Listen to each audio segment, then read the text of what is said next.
And first, we're going to all introduce ourselves.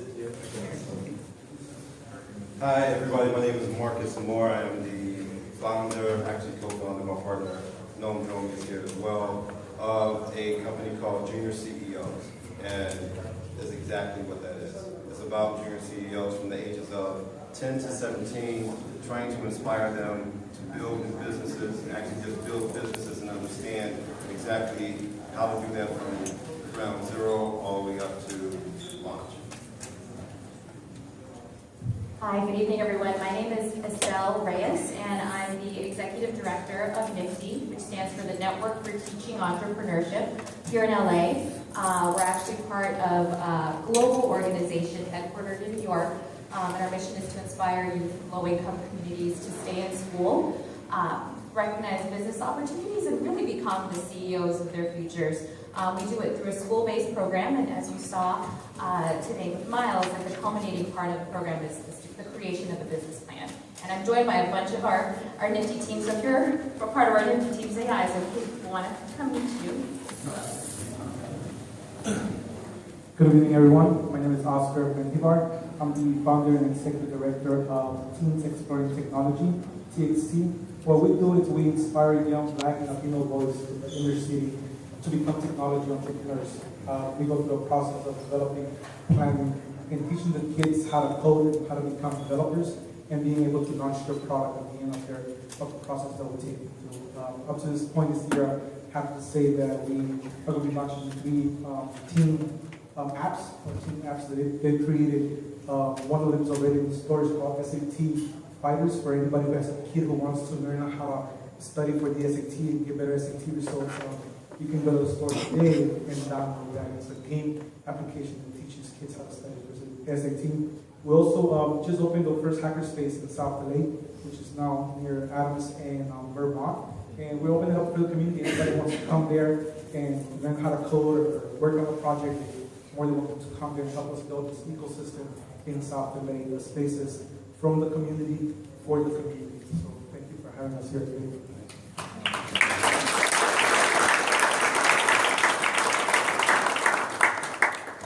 So I think the first thing that we want to address is the opportunities and challenges facing entrepreneurs from South LA. So, what are some of the opportunities and challenges facing entrepreneurs here in South LA where we're seeing that?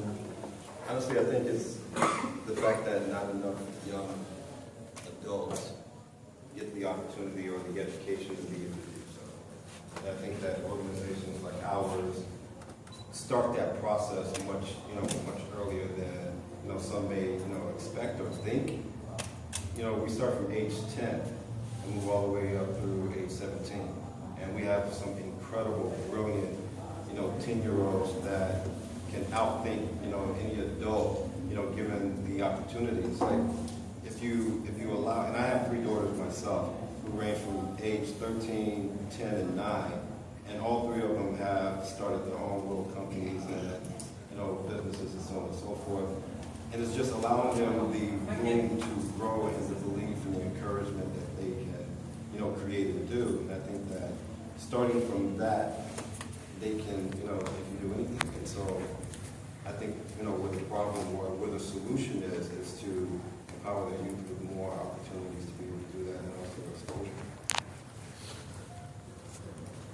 Yeah, so I completely second that, and I love what you guys do as well. I'd love to talk with you more. So I think it's also exposure and opportunity. So for us, I think when we see the light bulb go on in our classrooms is when we bring a guest speaker who has an expertise in something the kids are interested in, and is able to bring the outside world into the classroom, or when we're able to bring our students on a field trip to somewhere super cool like Big Frame or Riot Games or Saatchi & Saatchi or X Prize, and it really opens their horizons around what's possible. Then I think in addition to exposure, I think it's also empowerment. So not only are you aware of what is possible, but how do you get from point A to point B, and what are the resources and scaffolds we can provide along the way to help you get there? All of the above. And the other part I often like to say is that we gotta, in South LA, we have to take away the stigma that we shouldn't fail, right? That a lot of times it's oh, you can't fail, people make a mistake, you can't fail. You have to make it, or else you don't make it, you're not going to go anywhere. And I think we have to change that story and talk to our kids about it's okay if you fail. It's okay if you try something now. Fail and fail fast, and you'll be able to learn from it and keep trying over and over again. And remove that stigma. Because I don't think we're doing such a great job yet of teaching them to fail. And what that does is that we change the mindset of the kid. In South LA, growing up in Watts, I grew up in Watts. I remember we basically are told we have two options, right?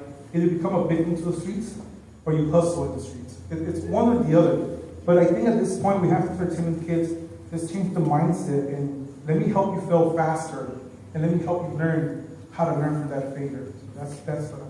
Oscar, could you tell us the story of some of like an individual student from South LA?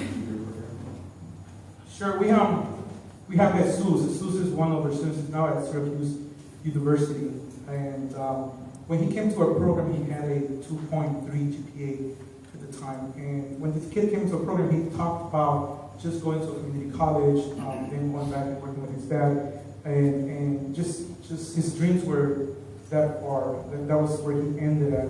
After going through a program, he started thinking bigger, beyond South LA, beyond what South LA had to offer. He went from a 2.3 to a 3.3 GPA. He applied to the top universities in school and innovation and got into Syracuse. Not only the beauty of it, not only did he get into Syracuse, but I'm happy to say that he's one of the first of these kids that I know in South LA that before he graduated high school, so think about this, before he graduated high school, he had an offer from Nation Builder, a tech company in downtown LA, saying, we want you as one of our techies here in Nation Builder. That just expanded his world because now, not only did he get into a top university, but also now he has a job that he not only did it for the summer, but he got a foot in the door as an intern next to the CEO of Nation Builder, but also stayed in Nation Builder virtually. So he's still working for Syracuse, going to second year of the school. So I think that's what that's what I hope them continue doing, opening their doors.